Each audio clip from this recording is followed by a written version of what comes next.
This is the TM Master Cup Series here for race 6 of 19 at the Texas Motor Speedway in Fort Worth. The clutch pole award goes to Paul Lyons in car number 21. Lyons wins the pole amid rumors that he will be leaving this car at the end of the season because he is not up to pace with the rest of his teammates.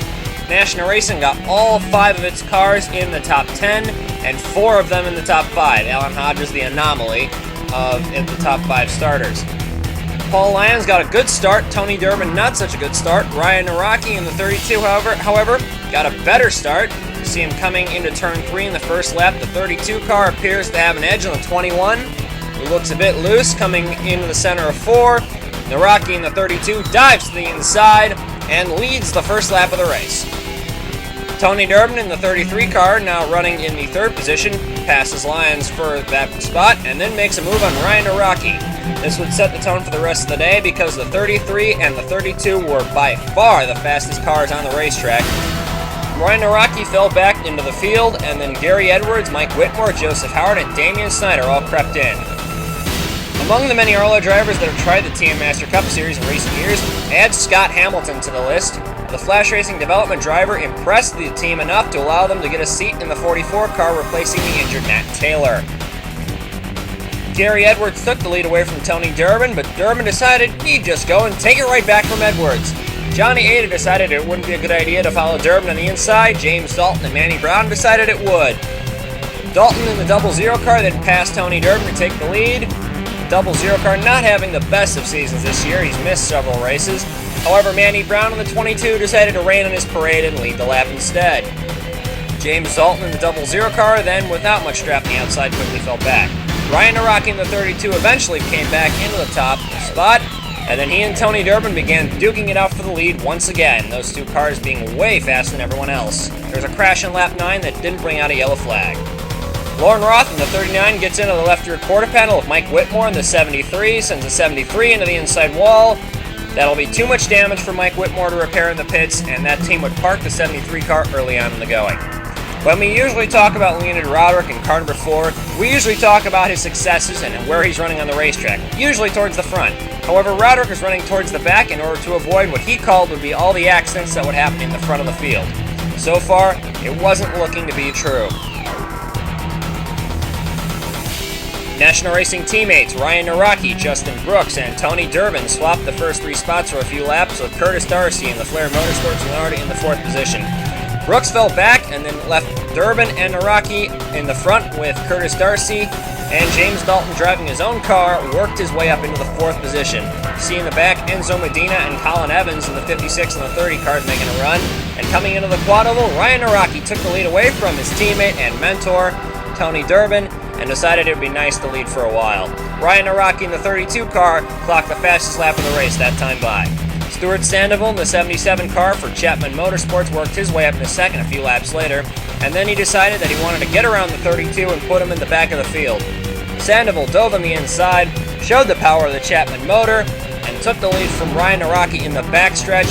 Coming into turn 3, he really gets away from Naraki and then takes Enzo Medina, the Italian in the number 56 car, with him. Medina goes side by side with Sandoval coming into the quad oval. Coming out of the quad oval, they are side by side. Colin Evans in the 30 car was running in the top 10, but there were some problems with that car and the team brought it to the pits. In the meantime, Enzo Medina secured the lead, but then Cyrus Laterza, the 2007 Daytona winner in the brown number 74, took the lead coming into turn number 1. Yelena Sova, the Russian driver, in car number 1, an underpowered Jeff Cessnick entry, was also making her presence known. She was running in the top 5, very impressive for that team. Slow car, Danny Savin in the number 91 got in the way about 10 laps later. Tony Durbin, the leader, goes around him. He holds up Chris Johans running in 2nd, and Damian Snyder running in the 3rd position. However, to his credit, as you'll see right here, Danny Savin does his best job in order to prevent himself from holding other cars up. However, it's kind of inevitable. If you're going slow, you will hold other cars up. First caution was on lap 29. Scott Bates, car number 88, the black and yellow car, runs into the back of Sam Morrell coming into the quad oval. Comes into Cyrus Laterza and Leonid Roderick, and they all go into the outside wall. Coming out of the quad oval, just watch for a red car. The top right of your screen, you'll see Alan Hodges is committed to the bottom lane, and Morrell gets his nose down there, and Hodges hits him. And Lauren Roth decides to hit the wall. Tony Durbin would restart as the leader. However, you see Leonard Roderick and Sam Morrell, the last cars in the lead lap, restarting in front of him. Those two cars would be particularly slow on the restart, and people would get too antsy on the restart and create a caution right after the restart before one lap of green could get in. Chris Johans in car number 12 gets a little bit aggressive on the restart, runs into Damian Snyder in the 11, gets Tyrone Stanley, Justin Brooks, Stoyler, Hamilton, Kingston, I think. Oh, McGlynn, Levin, Jackson, Johnny Ada, Paul Lyons in the 21. Several cars involved in a huge melee on the restart. There's Dale Roswell in the 19 car involved, the 1989 Series champion. Several cars involved in a catastrophe on the restart. Let's see what happened here. This helicopter view looking at Justin Brooks. Okay, they come to turn 1. The 12 is run into the 11. Gets to the 23, gets a piece. Lewis Kingston, the 84, just barely gets through. There we see Lauren Roth and Paul Lyons where they get involved in this. Let's take a ride on board Joseph Howard, three-time Master Cup Series champion. There's the wreck in front of him. Howard gets nicked by the 6 car of McGlynn, and the 17 gets a piece. He goes into the outside wall. Howard having had a poor season so far due to incidents such as this. Another look on board the rookie, Scott Hamilton, and Scott Stoyler in front of him. Joel Rodriguez, the red car. There's the wreck, and not a whole lot of time for Hamilton to react, and he was the victim in that. Car number 56, the Eisentech Racing Star Tyrant of Enzo Medina, led the field down into the pits. However, he wouldn't lead them off because Tony Durbin decided to stay out and lead some more laps. Alan Hodges, the 13, the last car in the lead lap. Medina restarted in the second position, James Dalton in third, Joel Rodriguez, Ryan Araki, Manny Brown, and then Kurt Walker. Durbin tries to go on the outside of the slower cars. Medina decides to go with them. Hodges moves up and ends up blocking Durbin, slowing up the field. Rodriguez dives to the bottom. Hodges moves to the inside, giving Tony Durbin room to pass him on the outside. James Dalton tries to go 3 wide, but the 33 car is too strong for Dalton, and he pulls away from the rest of the field that is still held up by the slower cars. Tony Durbin and Ryan Naraki began to pull away from the rest of the field. Nothing novel about that. However, the caution flew again on lap 52.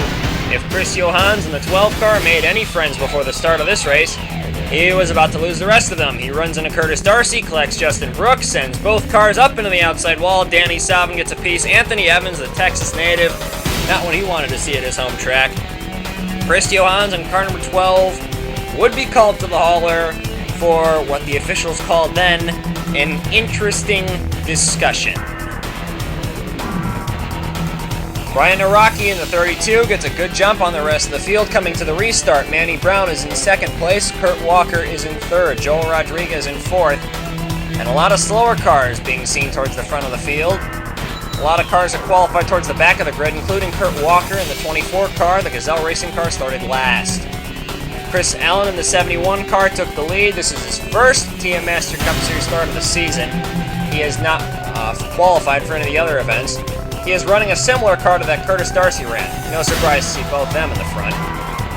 Ryan Naraki in the 32 car reassumed the lead. However, Texas native Kurt Walker made a move on the inside, a veteran move that showed all the Master Cup Series drivers why he won 2 ARLA championships. Caution 4 on lap 63. Lap cars can be a pain sometimes, and Ryan Araki found that out when he ran into Cyrus Laterza's car. Zelda Ashby gets hit by several cars. That's Enzo Medina in the white and orange car, Joel Rodriguez in the red car, Joseph Howard in the 17. Not what he needed for this season. Tony Durbin and other cars just kind of slowly getting through there. Lewis Kingston in the 84 car was leading during the closing laps of the race. The 84 somehow found a huge burst of speed and got away from the field, getting an almost 3-second lead over everybody else. Gary Edwards in the 61 car, a Master Cup Series rookie in his 6th ever start, was closing the gap on Kingston quickly throughout the closing stages of the race. Edwards might have caught Kingston and challenged him for the lead, but with 2 laps to go, the caution flew. Left side of the screen, Stuart Sandoval and Tyrone Stanley get together. Sandoval gets pushed to the inside, then the 77 comes back up, checks the side of the 88 car, sends both cars up into the wall. However, this would take Scott Bates, who is running in the top 10, out of contention to win the race or even get a decent finish. There's other cars coming. Lyons, Roderick, Snyder all get involved. and there would be another driver called to the hauler for an interesting chat. That'd be Stuart Sandoval. However, in the meantime, Lewis Kingston finally gets his first ever TM Master Cup Series victory. In the first race that ends under the yellow flag this season, Lewis Kingston wins the race, coming back from the 37th starting position. Gary Edwards comes in second, started 7th. Tyrone Stanley in 3rd after getting involved in one of the accidents. Palmer Styles, Dan Kleisel, excellent job by the 62 team, getting some excellent finishes despite having some questionable equipment.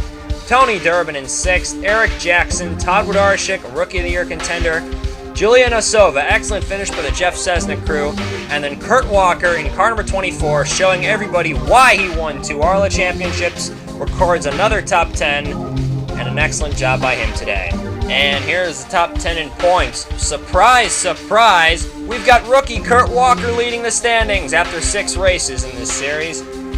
Tony Durbin in 2nd place, Alexis Rainsford in 3rd, Palmer Styles 4th, Leonid Roderick in 5th, another rookie Gary Edwards in 6th, Johnny Ada, Manny Brown, Sam Morrell driving his own car in 9th, and then Joel Rodriguez in car number 86, another owner-driver operation, in 10th.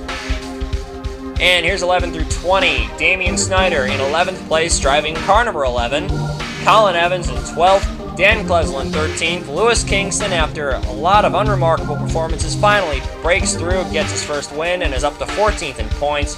Danny Savin in 15th, Anthony Evans, Todd Wodarczyk, Alan Hodges, and Scott Stoyler, both of them dropped out of the top 10 to get there. And then Julian Osova, the defending winner of the Karjala Grand Prix, which is next week, gets up into the top 20 in points and locks herself into the field going into that race.